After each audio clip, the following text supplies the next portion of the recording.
2024 లేదా 25లో డిగ్రీ లేదా బీటెక్ చదివారా? సాఫ్ట్వేర్ జాబ్ కోసం ఎదురు చూస్తున్నారా? అయితే కోడ్ జ్ఞాన్ 100 డేస్ కోర్సులో చేరండి, జాబ్ సాధించండి. నమస్కారం అమ్మ గారు. నమస్తే అమ్మా. అశ్విని నక్షత్రం వారి యొక్క గుణగణాలు ఏ విధంగా ఉంటాయి? ఎస్పెషల్లీ నవంబర్ నుంచి డిసెంబర్ వరకు కనుక మనం చూసుకున్నట్లయితే వారికి ఎలా ఉంటుంది? విద్యాపరంగా, ఆరోగ్యపరంగా, సంతానపరంగా ఏ సందర్భాల్లో జాగ్రత్తలు తీసుకోవాల్సిన అవసరం ఉందంటారు అమ్మ గారు? తప్పకుండా అండి.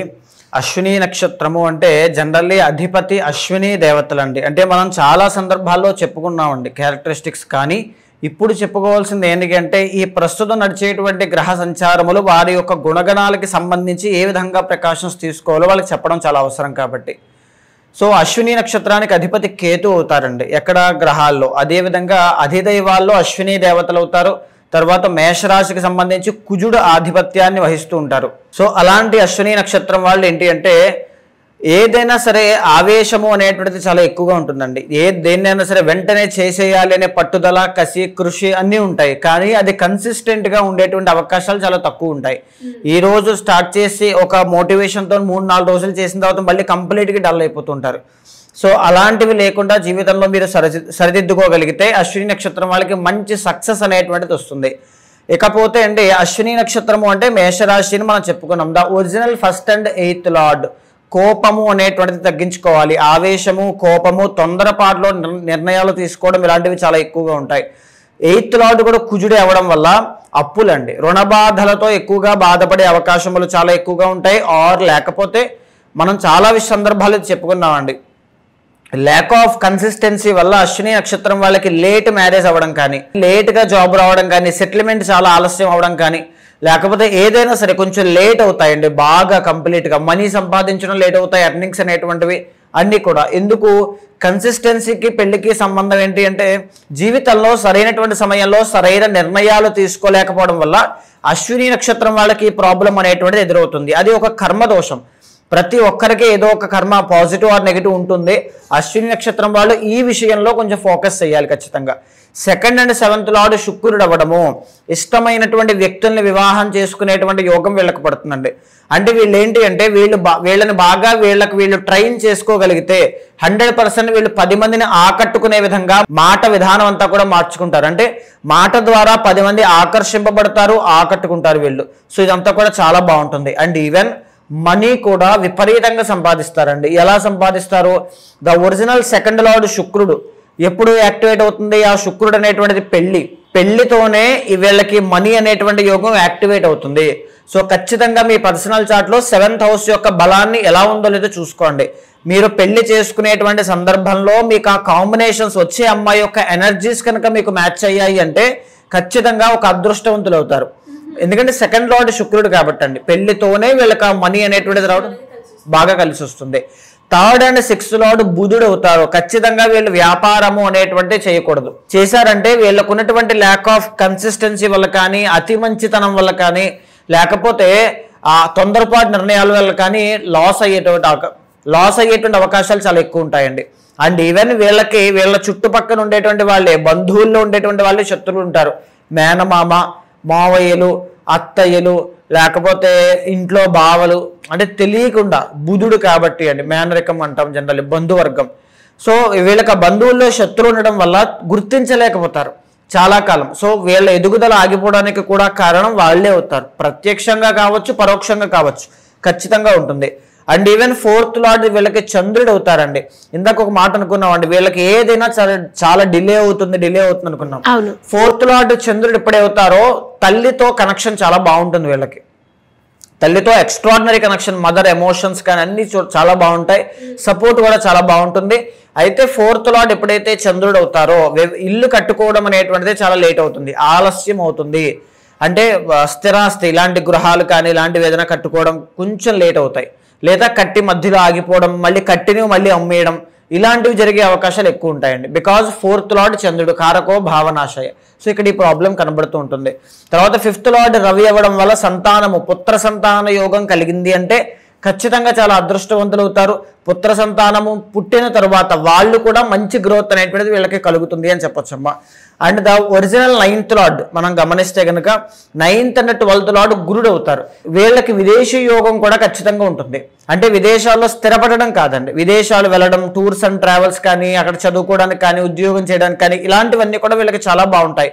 9th and 12th లార్డ్ కాబట్టి ఖచ్చితంగా ఎప్పుడైతే మీ పర్సనల్ చార్ట్లో గురు అనేటువంటి ఆయనకి బలం ఉండదో అప్పుడు మీకు విదేశీ యోగం ఉండదండి.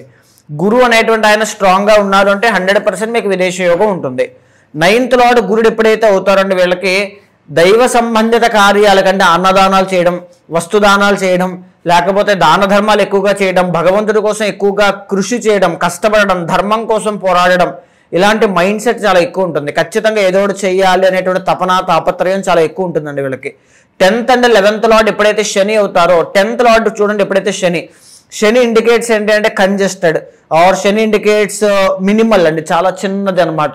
10th ఎప్పుడైతే కెరీర్ అవుతుందో కెరీర్లో వీళ్ళు పడేటువంటి కష్టం చాలా ఎక్కువ ఉంటుంది, కానీ వచ్చే రిజల్ట్స్ మాత్రం కొంచెం తక్కువ ఉంటాయి.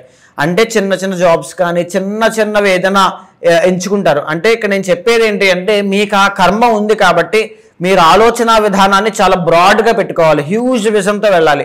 ఖచ్చితంగా నేను ఇలాంటి చిన్న జాబ్స్ కాదండి, మీకు ఓకే అనుకుంటే పర్వాలేదు, నార్మల్గా ఒక మాట చెప్తూ ఉన్నాను, పెద్దగా వెళ్ళాలి అనేటువంటి ఆశలతో వెళ్ళాలి. ఎందుకంటే 10th లార్డ్ శని, 11th లార్డ్ కూడా శని, అందుకే మీకు ఈ డ్రీమ్స్ ఉంటే ఖచ్చితంగా అవన్నీ వర్కౌట్ అవుతాయి. 11th అంటే కోరికలండి, ఏదైతే కావాలని బర్నింగ్ డిజైర్స్ ఉంటాయో 11th లార్డ్ అది. సో ఖచ్చితంగా మీరు ఏదైనా పెద్దది హ్యూజ్గా ఎవరు చేయలేని నేను చేయాలి, పెద్ద కంపెనీ స్థాపించాలి, ఇలాంటివి అనుకున్నా కూడా మీకు సిద్ధిస్తాయి. కానీ కేతు అనేటువంటి ఆయన అధిపతి వహించారు కదండి, ఈ కేతు అనేటువంటి ఆయన ఏంటంటే చంచల స్వభావి. ఉదయం ఒక ఆలోచన, ఈవినింగ్ ఒక ఆలోచన. ఉదయం నేను ఆ జాబ్ చేసేస్తాను అనుకుంటారు, ఈవినింగ్ నాకు నచ్చలేదు అనుకుంటారు, మళ్ళీ రేపు పొద్దున బిజినెస్ పెడతాను, మంచిగా చేసేస్తాను, వాళ్ళు చేశారు కాబట్టి నేను చేసేస్తా, సో ఈవినింగ్ మళ్ళీ అది ఉండదు. ఇలాంటి ఆలోచనలు లేకుండా గణపతికి ఎక్కువగా మీరు చేయగలిగితే చాలా బాగుంటుంది. అండ్ ఈవెన్ అశ్విని నక్షత్ర జాతకుల్లో మనం చాలా మందిని మోటివేటర్స్ని చూస్తామండి, ఇన్స్పిరేషనల్ స్పీకర్స్ని చూస్తాం, హీలర్స్ని చూస్తాం, డాక్టర్స్ని చూస్తాం, డెంటిస్ట్ని చూస్తాం, కుజుడు కాబట్టి డెర్మటాలజిస్ట్ని చూస్తాం, గైనిక్ ఇష్యూస్ సాల్వ్ చేసేటువంటి డాక్టర్లను చూస్తాం. ఇలాంటి వాళ్ళందరూ ఉంటారు. అంటే 10 మందిని రక్షించడానికి, సర్వ్ చేయడానికి. 10th లార్డ్ శని చెప్పారు కదండి, శని అనుకున్నాం కదా, కష్టం ఎక్కువ ఉంటుంది. శని అంటే సేవ, సర్వీస్ బాగా చేస్తారు, కానీ వీళ్ళు డిమోటివేట్ అవుతుంటారు, వీళ్ళు బయటకి ఇచ్చినంత వీళ్ళ దగ్గర ఉండదు. సో అశ్విని నక్షత్రానికి అధిపతి అశ్విని దేవతలు కాబట్టి అశ్విని దేవతల యొక్క ఫోటోకి ఎవ్రీడే మీరు పూజ కానీ, దండం పెట్టుకోవడం కానీ, స్తోత్రం చేయడం కానీ చేయండి. దీనివల్ల హ్యూజ్ రిజల్ట్స్ అనేటువంటివి మీకు కనబడతాయి. అండ్ ఇప్పుడు మనం మాట్లాడుకుంటే నవంబర్, డిసెంబర్ ఈ 2 నెలల్లో వీళ్ళకి ఎలా ఉంది అంటే యాక్చువల్లీ చెప్పాలి అంటే గురుబలం లేదండి అశ్విని నక్షత్రానికి. ఈ గురుబలం లేకపోవడం వల్ల ఏం జరుగుతుంది, మేజర్గా ఏదైతే మనీ కానీ, సక్సెస్ కానీ, ఆర్ లేకపోతే ఏదైనా మనీ ఎర్నింగ్స్ రావాలి, బయట బ్లాకేజెస్ ఉన్నాయి, ఇలాంటివి ఏమైనా అనుకుంటే అవన్నీ కొంచెం డిలే అవుతుంటాయి. గురుబలం లేదు కాబట్టి. ఎప్పటిదాకా గురుబలం లేదు, 2027 దాకా వీళ్ళకి లేదండి. అప్పటి వరకు కొంచెం అప్స్ అండ్ డౌన్స్ అనేటువంటివి చూస్తారు. పైగా ఏలినాటి శని అనేటువంటిది వీళ్ళకి స్టార్ట్ అయింది. ఏలినాటి శని స్టార్ట్ అయితే ఏంటండి 7.5 years ఏలినాటి శని ఇక్కడి నుంచి. ఇంకా ఆల్మోస్ట్ ఒక ½ year తీసేస్తే 7 years ఉంటుంది. ఈ 7 సంవత్సరాలు కూడా కష్టపడతారు, నలుగుతారు, చక్రం తిరిగినట్టుగా తిరుగుతారు ఖచ్చితంగా, ఇది ఉంటుంది. అండ్ మనము నవంబర్, డిసెంబర్కి స్పెసిఫిక్గా మాట్లాడుకుంటే కనుక శుక్రుడు అనేటువంటి ఆయన 7th హౌస్లో యోగిస్తూ ఉన్నారు. దీనివల్ల ఈ నవంబర్ మాసం అంతా కూడా ప్రేమ వ్యవహారాల్లో విజయం చూడడం కానీ, వీళ్ళు ఏదైతే బిజినెస్లో ఆర్ లేకపోతే ఏదైతే వర్క్స్లో ఉంటారో దాంట్లో గొప్ప గొప్ప మార్పులు, ప్రోగ్రెస్ కనబడుతుంది. అంటే గ్రోత్ అనేటువంటిది చాలా బాగుండడం ఖచ్చితంగా చూస్తారు. మ్యారిటల్ లైఫ్లో చిన్న మాట పట్టింపులు ఏమైనా ఉంటే అవన్నీ కూడా తొలగిపోవడం, ఇవన్నీ కూడా చాలా బాగుంటాయండి. 8th హౌస్లో రవి, కుజ, బుధ గ్రహ సంచారాలు కనబడుతున్నాయి. ఎప్పుడు నవంబర్ 17 దగ్గర నుంచి రవి 8వ స్థానంలోకి వెళ్తూ ఉన్నారు. రవి ఎప్పుడైతే 8వ స్థానంలోకి వెళ్తారో నవంబర్ 17 టు డిసెంబర్ 17 కొన్ని విషయాల్లో జాగ్రత్తగా ఉండాలండి. నెంబర్ 1, పిల్లలు కలిగినటువంటి వాళ్ళకి సంతానం, మీ పిల్లల యొక్క ఆరోగ్య సమస్యల విషయంలో ప్రాబ్లమ్స్ వస్తాయి. నెంబర్ 2, మీ తండ్రి గారికి, ఎవరైతే అశ్విని నక్షత్రం వాళ్ళ యొక్క తండ్రికి ఏదైనా అనారోగ్య సమస్యలు కానీ, కష్టములు కానీ ఎక్కువగా వస్తాయి, అదే ఇక్కడ ఇండికేషన్. అండ్ 3వది ఏంటి అంటే మీకు పనులన్నీ బ్లాకేజ్ అవుతాయండి. పనులు ఎలా బ్లాక్ అవుతాయంటే ఈరోజు అవ్వాల్సిన పని ఈరోజు ఇది అయిపోతుంది అని కూర్చుంటారు, కానీ అది అవ్వదు, రేపు కూడా అవ్వదు, ఎల్లుండి కూడా అవ్వదు. అంటే పనుల్లో ఆటంకాలు విపరీతంగా వస్తుంటాయి. అండ్ ఈవెన్ సమయానికి భోజనం చేయరు. అనారోగ్య సమస్యలు వస్తాయి, వీక్ అవుతారు, జ్వరాలు వస్తాయి. ఇలాంటివన్నీ కూడా నవంబర్ 17 దగ్గర నుంచి డిసెంబర్ 17 దాకా ఉంటాయండి. డిసెంబర్ 17 తర్వాత రవి ఎప్పుడైతే 9th హౌస్లోకి వెళ్తారో ఖచ్చితంగా మంచి ప్రోగ్రెస్ చూస్తారు. మళ్ళీ ఆ 1 మంత్ డిసెంబర్ 17 టు జనవరి 17 ఒక మంచి ప్రోగ్రెస్ అనేటువంటి చూస్తారు. అయితే బుధుడు అనేటువంటి ఆయన నవంబర్ మాసం అంతా కూడా 8వ స్థానంలో ఉండి మళ్ళీ వక్రించి 7th హౌస్లోకి వస్తున్నారు. వ్యాపార రంగంలో ఉన్న వాళ్ళకి ఇందాక చెప్పుకున్న విధంగా చాలా బాగుంటుందని చెప్పడానికి ఇంకొక కన్ఫర్మేషన్ ఇది. అష్టమంలో కుజగ్రహ సంచారము. ఇక్కడ యాక్చువల్లీ కుజుడు అనేటువంటి ఆయన బాగలేదండి. కుజుడు బాగాలేకపోతే ఏం జరుగుతుంది? వాహన ప్రమాదాలు, జ్వరాలు, లేకపోతే గొడవలు, కోపం అధికంగా రావడం, భూ వివాదాలు ఇరుక్కోవడం, రియల్ ఎస్టేట్లో లాస్ అనేటువంటిది అవ్వడం కానీ, అప్పులు పాలవ్వడం కానీ ఇలాంటివి ఉంటాయి. 100% డిసెంబర్ 6వ తారీఖు దాకా చాలా చాలా కేర్ఫుల్గా ఉండండి. ఇక్కడ కుజుడు అనేటువంటి ఆయన కండిషన్ మనం చెక్ చేస్తే కుజుడు ఓన్ హౌస్లో ఉండడం వల్ల కొంచెం వరకు మిమ్మల్ని సేవ్ చేయొచ్చు. డిసెంబర్ 6 తర్వాత మీకు కుజుడు 9th వెళ్తారు, అప్పుడు కొంచెం పర్వాలేదండి స్థితి. సో అప్పటి వరకు కొంచెం కేర్ఫుల్గానే ఉండాలి.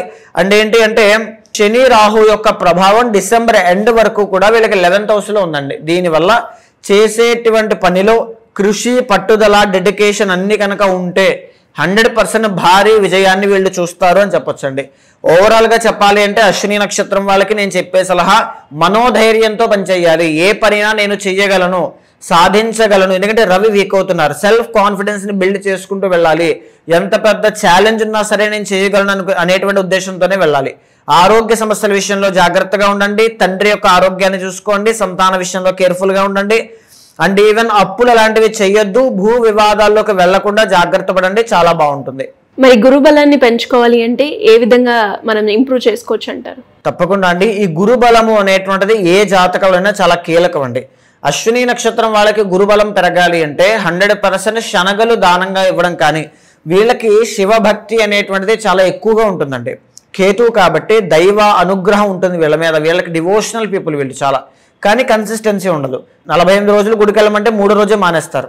ఇంకా ఆ టైప్ ఉంటారు.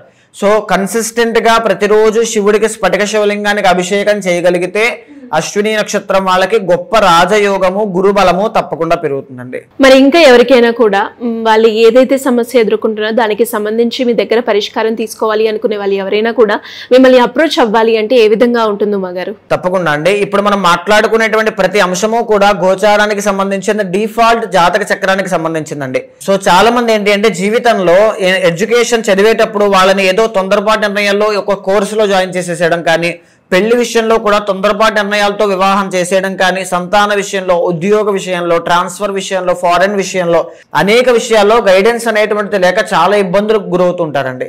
అలాంటి వాళ్ళు ప్రతి ఒక్కరికి కూడా మీ వెనకాల నేను ఉంటాను. మీ యొక్క జాతకాన్ని తీసుకుంటండి. మీకు కింద కనిపించే నెంబర్కి కాల్ చేస్తే మా వాళ్ళు మీకు పూర్తి వివరాలు అందిస్తారు. మీ జాతకాన్ని చూసిన తర్వాత గోచారంతో సమన్వయం చేస్తూ ఏదైనా దోషాలుంటే శాంతి పరిహారములు ఆచరింపచేసి ఏది రైట్ ఏది రాంగ్, మంచి చెడు ప్రతిదీ కూడా డిస్కస్ చేద్దాము. ఖచ్చితంగా భగవత్ అనుగ్రహం కలిగేలా చేస్తాను. థ్యాంక్ యూ మాగారు. Thank you so much. నమస్తే అమ్మా.